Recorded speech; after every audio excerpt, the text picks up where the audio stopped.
السلام علیکم ورحمۃ اللہ وبرکاتہ۔ کیا حال ہے آپ لوگوں کا؟ امید کرتی ہوں کہ سب خیر و عافیت سے ہوں گے اور انتظار میں بھی ہوں گے کہ بھئی ابھی تک ہماری بقیہ سٹوری کیوں نہیں آئی، اسلامک سٹوری، وہ بھی انوکھی خوشخبری ہے۔ وہ خوشخبری کیا تھی؟ کون فیکون۔ چلیں بڑھتے ہیں ہم اپنی سٹوری کی جانب دعا کے ساتھ۔ رب اشرح لی صدری ویسر لی امری واحلل عقدۃ من لسانی یفقہوا قولی۔ اب جو ہم نے سٹوری چھوڑی تھی وہ کہاں تک کی تھی؟ جی حضرت زکریا علیہ السلام کے، کہ جب وہ بنی اسرائیل کے ان انبیاء کرام میں سے تھے جنہیں اللہ تعالیٰ نے بنی اسرائیل کی رہنمائی کے لیے اور ایمان کی دعوت کے لیے انہیں مبعوث فرمایا تھا۔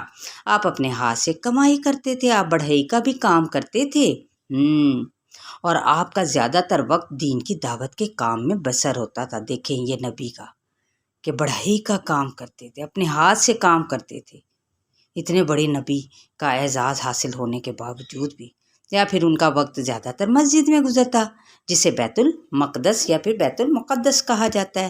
حضرت زکریا علیہ السلام ہر روز صبح کے وقت عبادت کرنے کے بعد اپنی دکان پر چلے جاتے۔ کیوں چلے جاتے؟ تاکہ وہاں پر اپنے ہاتھوں سے کمائی کر سکے۔ کیسے؟ رزق کمانا کوئی آسان تو نہیں ہے، اور یہ حلال روزی کہلاتی ہے، اور اپنے اہل و عیال یعنی گھر والوں، فقیروں اور محتاجوں پر خرچ کر سکیں، بھوکوں کو کھلائیں، یعنی خود ہی نہیں ساتھ میں اور لوگوں کو بھی جن کے پاس کوئی ذرائع نہیں ہیں، بھوکوں کو کھلائیں اور دھتکارے ہوئے لوگوں کو سہارا دیں۔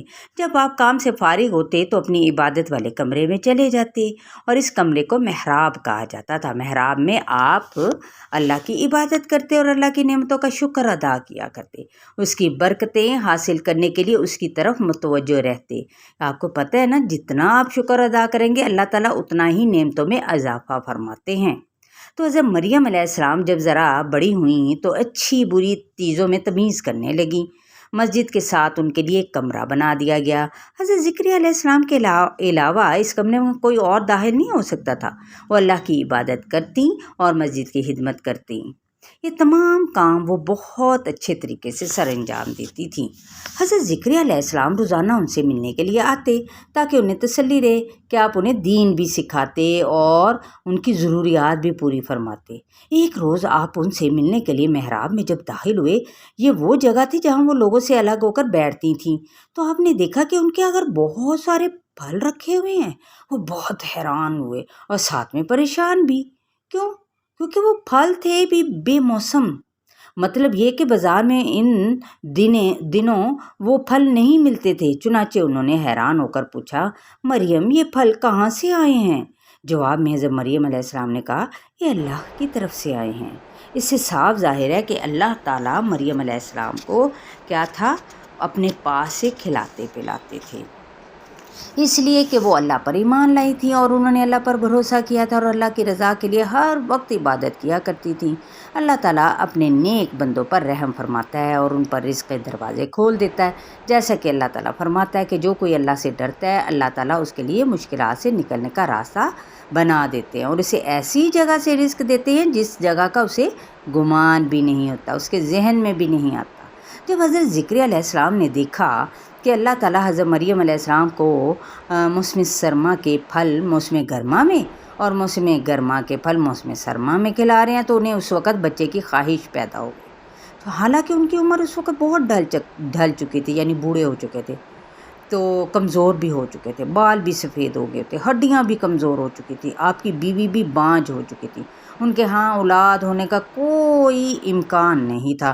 ان تمام حالات کے باوجود ان کے دل میں یہ خواہش، یہ تمنا پیدا ہوئی کہ ان کے ہاں بھی اولاد ہو جائے جو ان کے علم اور حکمت کی وارث بنے۔ دیکھیں انسان کی خواہش ہے نا، تمنا، اور یہ اچھی تمنا تھی، بری نہیں تھی۔ آپ محراب میں داخل ہوئے، نماز ادا کی، پھر اللہ کے حضور التجا کی، سچے دل سے اللہ کے فضل و کرم کا یقین رکھتے ہوئے دبی آواز سے دعا کی۔ قرآن کریم میں ان کی دعا کے الفاظ بھی آئے ہیں، رب ہب لی من لدنک ذریۃ طیبہ، ٹھیک ہے، انک سمیع الدعاء، کیا اے میرے پروردگار مجھے اپنی طرف سے نیک بیٹا عطا فرما، تو دعاؤں کو سننے والا ہے۔ اس وقت فرشتوں نے آواز دی، یعنی انہیں مخاطب کیا کہ جب وہ نماز پڑھ رہے تھے، کہنے لگے اللہ تعالیٰ آپ کو یحییٰ نامی بچے کی خوشخبری دے رہا ہے، جو اللہ کے کلمے حضرت عیسیٰ علیہ السلام یعنی ان کی تصدیق کرے گا، اور سردار بھی ہوگا، نفس پر ضبط رکھنے والا بھی ہوگا، اور نیک نبی بھی ہوگا۔ دیکھیں یہ ان کی پہلے سے ہی صفات کا ذکر ہے۔ تو اللہ تعالیٰ تو ظاہر ہے آپ جانتے ہیں ہر چیز پر قادر ہے۔ اس نے حضرت آدم علیہ السلام کو بغیر ماں باپ کے پیدا کیا ہے، جانتے ہیں نا، ہے نا۔ اسی طرح حضرت حوا علیہ السلام کو کیا ہے، بغیر ماں باپ کے پیدا فرمایا، اور پھر حضرت ابراہیم علیہ السلام کو ان کی بانجھ بیوی سارہ، ہے نا، ان سے بیٹا عطا فرمایا، وہ اسحاق علیہ السلام تھے۔ تو جس طرح حضرت ابراہیم علیہ السلام نے تعجب سے کہا کہ ان کے ہاں کس طرح سے اولاد ہوگی جبکہ وہ بوڑھے ہیں اور ان کی بیوی بھی بانجھ ہے، تو اسی طرح حضرت زکریا علیہ السلام نے تعجب سے کہا کہ لڑکا کیسے ہوگا، یہ میری کون سی عمر ہے، اور میری بیوی بھی اب بچہ پیدا نہیں کر سکتی، یعنی بانجھ ہے۔ تب اللہ تعالیٰ نے فرمایا یہ سب کچھ اس کے ارادے سے ہوگا، اس کے لیے کچھ بھی مشکل نہیں ہے نا ایسے کون، وہ تو صرف کن کہتا ہے، پایا کون تو وہ ہو جاتا ہے، وہ تو جب کسی چیز کا ارادہ کر لیتا ہے تو کہتا ہے ہو جا، تو وہ فوراً ہو جاتی ہے۔ چنانچہ اللہ تعالیٰ نے فرمایا اسی طرح ہو کر رہے گا، تیرے رب نے جو فرما دیا ہے کہ وہ مجھ پر آسان ہے، اور تو خود سب کچھ نہ تھا، میں تجھے پیدا کر چکا ہوں۔ مطلب یہ کہ آپ حضرت آدم علیہ السلام کی پشت سے ہیں، اور حضرت آدم علیہ السلام کا وجود تک نہ تھا۔ اللہ نے انہیں عدم سے وجود بخشا اور انہیں مٹی سے پیدا فرمایا۔ عدم سے وجود میں لانا مشکل ہے، جبکہ وجود سے وجود میں لانا تو بہت آسان ہے۔ لہٰذا اللہ تعالیٰ پر آسان ہے کہ تجھے بیٹا عطا فرما دے، اور جب کہ آپ اس عمر میں ہیں، اس وقت اس پر حضرت زکریا علیہ السلام نے فرمایا اے اللہ میرے لیے کوئی نشانی مقرر فرما دیجئے، یعنی ایسی علامت جس سے مجھے پتہ چل جائے کہ میری بیوی کے ہاں بچہ پیدا ہونے والا ہے۔ تب اللہ تعالیٰ نے فرمایا آپ کے لیے علامت یعنی نشانی یہ ہے کہ باوجود صحت مند ہونے کے آپ 3 دن اور 3 راتوں تک کسی سے کلام نہیں کر سکیں گے، یعنی آپ کی بیوی کے ہاں بچہ پیدا ہونے کی علامت یہ ہوگی کہ آپ 3 دن اور 3 راتیں بات چیت نہیں کر سکیں گے۔ ہاں البتہ اشاروں سے باتیں کریں گے اور آپ ہوں گے بھی تندرست۔ یہ بات نہیں کہ آپ کو کوئی بیماری لاحق ہو جائے گی۔ جب آپ کی یہ حالت ہو تو سمجھ آئیے گا کہ آپ کے ہاں اولاد ہونے والی ہے۔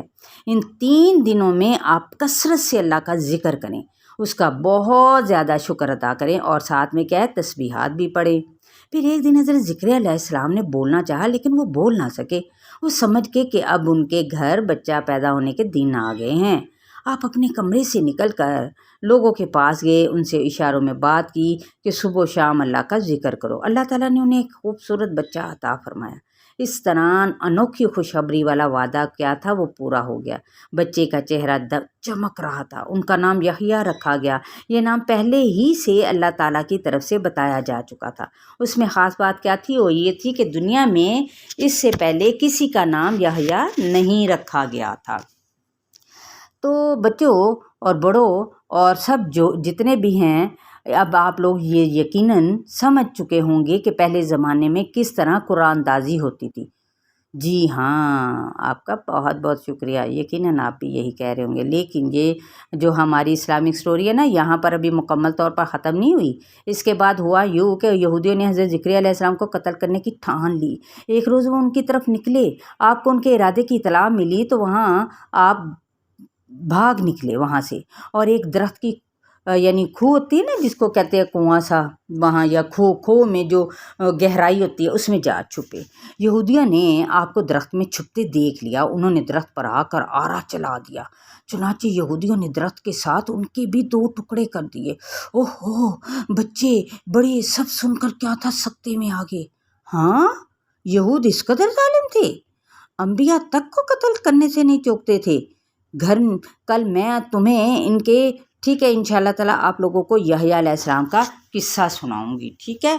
تو اس میں جو سبق جو لیسن ملتا ہے وہ چلتے چلتے بتا دوں کہ خوشخبری دراصل ایک ایسا لفظ ہے جسے سنتے اور پڑھتے ہی مسرت یعنی خوشی کا احساس ہونے لگتا ہے۔ خوشخبری اگر عام ہی سی ہو پھر بھی دل خوشی سے دیکھے معمور ہو جاتا ہے نا، بھر جاتا ہے۔ لیکن جب خوشخبری بہت اہم ہو تو پھر خوشخبری کے مستحق فرد کی خوشی اور مسرت کا ٹھکانہ کوئی بھی کسی جگہ پہ بھی نہیں رہتا، اتنا وہ خوش ہو جاتا ہے۔ خوشخبری اگر اللہ رب العالمین کی طرف سے ہو تو پھر اس خوش نصیب انسان کی قسمت پر رشک کرنے کو جی چاہتا ہے۔ انوکھی خوشخبری اللہ تعالیٰ کی جانب سے اپنے برگزیدہ نبی کو سنائی جانے والی خوشخبری ہے۔ اور یہ کیا انوکھی خوشخبری ہے، یہ آپ سن کر ہی مزید جان سکیں گے۔ جاتے جاتے آپ ایک دوسرے کو ضرور شیئر کیا کریں تاکہ ان اسلامک سٹوری سے دوسرے بھی مستفید ہو سکیں۔ ٹھیک ہے، اللہ حافظ، السلام علیکم ورحمۃ اللہ۔